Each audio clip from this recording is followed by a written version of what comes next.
Praise the lord. దేవుని నామానికి మహిమ కలుగును గాక. మన ప్రభువును రక్షకుడైన యేసుక్రీస్తు వారి నామం బట్టి అందరికీ శుభాభివందనాలు.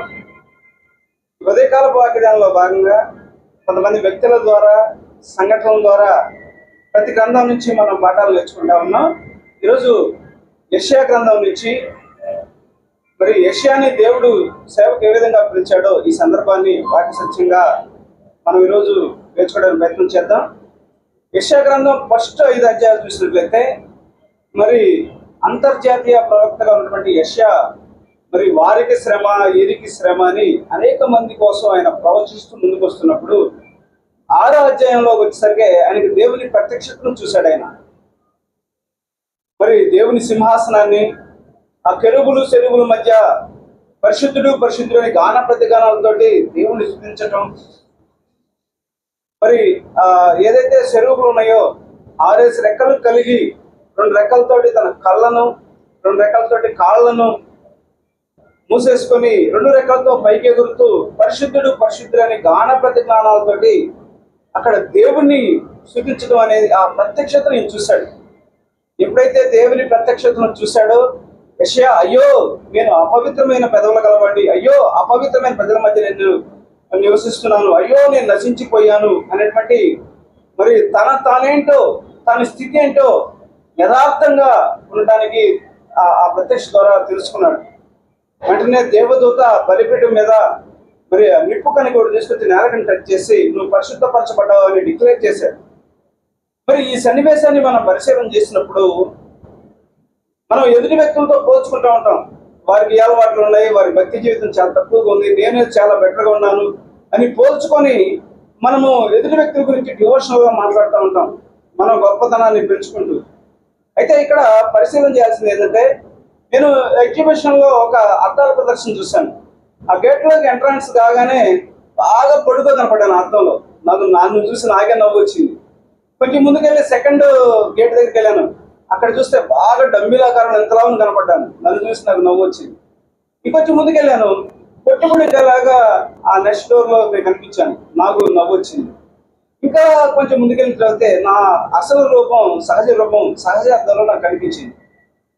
మనము వాక్యం అనే వెలుగులో, ఆ ప్రత్యక్షతలో మనం చూసుకున్నప్పుడు మనం యథార్థంగా కడగబడిన పాత్ర వల్ల మనం మార్చబడాలి.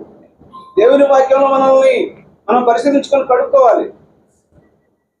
ఎదుటి వ్యక్తితో పోల్చుకున్నప్పుడు మనకంటే తక్కువగా ఉంటే మనకు గర్వం వస్తుంది. ఎదుటి వ్యక్తులతో పోల్చుకున్నప్పుడు మనకంటే ఎక్కువ వ్యక్తులు ఉన్నప్పుడు మనం కుమిలిపోతూ ఉంటాం.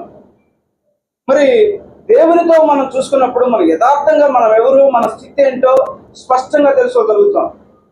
మరి యెషయాకి ఆ ప్రత్యక్షతలో అదేంటో తెలిసిపోయింది.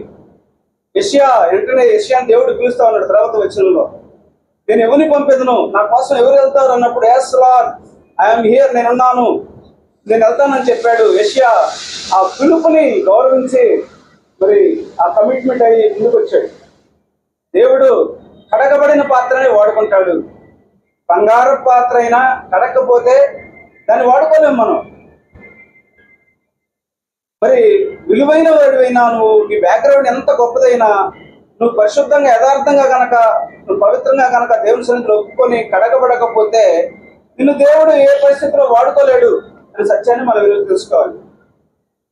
మరి యెషయా దేవుని పిలుపు మేరకు వచ్చాడు.